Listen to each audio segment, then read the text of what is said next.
పార్వతి ఆన్‌లైన్‌లో బట్టలన్నీ తెప్పించి, మోడ్రన్ డ్రెస్సులు వేసుకొని, కూలింగ్ గ్లాసెస్ పెట్టుకొని, జానకి ఆద్య ముందర తెగ ఫోజులు కొడుతూ ఉంటారు. జానకి ఏమో ఆయన అక్కడికి వెళ్లారు. ఆయనకి ఏమవుతుందో ఏంటో అని కంగారు పడుతూ ఉంటుంది. అలా మోడ్రన్ డ్రెస్సులు వేసుకొని, మళ్ళీ బట్టలు షాపింగ్‌కి వెళ్తున్నాం మేము. బయటే భోంచేస్తామని పార్వతి, చారు స్టిల్ కొట్టుకుంటూ అక్కడి నుంచి బయలుదేరి వెళ్తారు. పెద్దమ్మ నువ్వేమీ కంగారు పడకు పెద్దమ్మ. మనకు పెద్దనాన్న గురించి తెలిసిందే కదా! పెద్దనాన్నకి ఏమీ కాదు. పెద్దనాన్న చాలా ధైర్యవంతుడు. సరే నువ్వు ఇంతలా కంగారు పడుతున్నావు కాబట్టి పెద్దనాన్నని నేను చూసేసి వస్తాను. నేను తీసుకువస్తాను అని ఆద్య కారులో బయలుదేరి వెళ్తుంది. వెళ్తూ వెళ్తూ రామలక్ష్మికి ఫోన్ చేస్తుంది. రామలక్ష్మి కూడా కార్ డ్రైవ్ చేసుకుంటూ వెళ్తూ ఏంటి ఆద్య ఎందుకు కాల్ చేశావు అని అడగటంతో జరిగిన విషయం మొత్తం చెప్తుంది. పెద్దనాన్నని వెతుక్కుంటూ నేను వెళ్తున్నాను. ఇదంతా చేస్తున్నది ఆ భూపతి వెనకుండి నడిపిస్తున్నది వాసుదేవ్ అంట అని చెప్పటంతో అవునా ఇప్పుడు నాన్న ఎక్కడికి వెళ్ళారని రామలక్ష్మి అడగటంతో అదే నేను కూడా అక్కడికే వెళ్తున్నాను రామా నువ్వు కూడా రా వెతుకుదాము అని ఆద్య చెప్తుంది. అస్మిత వాసుదేవ్ రఘురామ్ని కారులో తీసుకొని అడవి దగ్గరికి వస్తూ ఉంటే ఆద్య ఎదురు వస్తుంది. ఇప్పుడే ఈ ఆద్య మనకి కారులో ఎదురు రావాలా?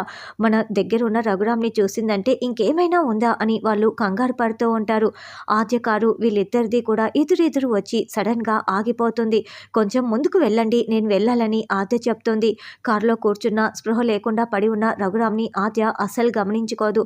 అలా ఆద్య రామలక్ష్మి ఇద్దరూ కూడా వాసుదేవ్ వల్ల ఇంటికి వచ్చి అక్కడ రక్తపు మడుగుని చూస్తారు. రఘురామ్ని కొట్టినప్పుడు అక్కడ రక్తం కింద పడిపోయి ఉంటుంది.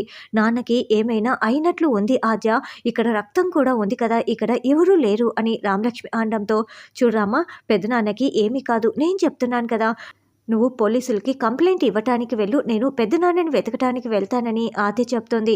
అలాగేనని ఆద్య ఒకవైపు రామలక్ష్మి వేరొక వైపు వెళ్తూ ఉంటే రామలక్ష్మికి దారిలో అడవి దగ్గర బయట వాసుదేవ్ కారు కనిపించటంతో అంటే ఖచ్చితంగా ఇక్కడే ఎక్కడో నాన్నని తీసుకువెళ్ళి ఉంటారు అని రామలక్ష్మి వెతుక్కుంటూ అడవి లోపలికి వస్తూ ఉంటుంది. రఘురామ్ని చెట్టు కట్టేసి ఉండటంతో ఇక పెద్ద పులి రఘురామ్ దగ్గరికే వస్తూ ఉంటుంది.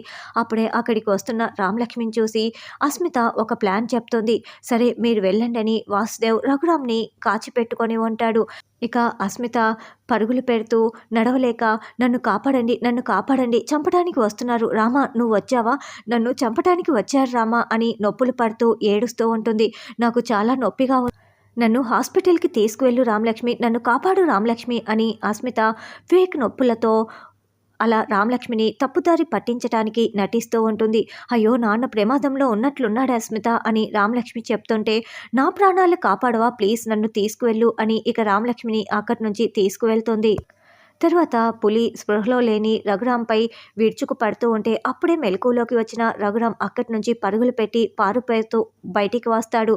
సరిగ్గా అప్పుడే ఆద్య ఆ పులిని కారుతో గుద్ది పడేస్తుంది. మళ్ళీ ఆ పులి రానున్న ఎపిసోడ్లో ఆద్య రఘురాంపై దాడి చేస్తూ ఉంటుంది. ఇప్పుడు ఆద్య ప్రమాదంలో పడుతుందా అన్నది రానున్న ఎపిసోడ్లో తెలుసు.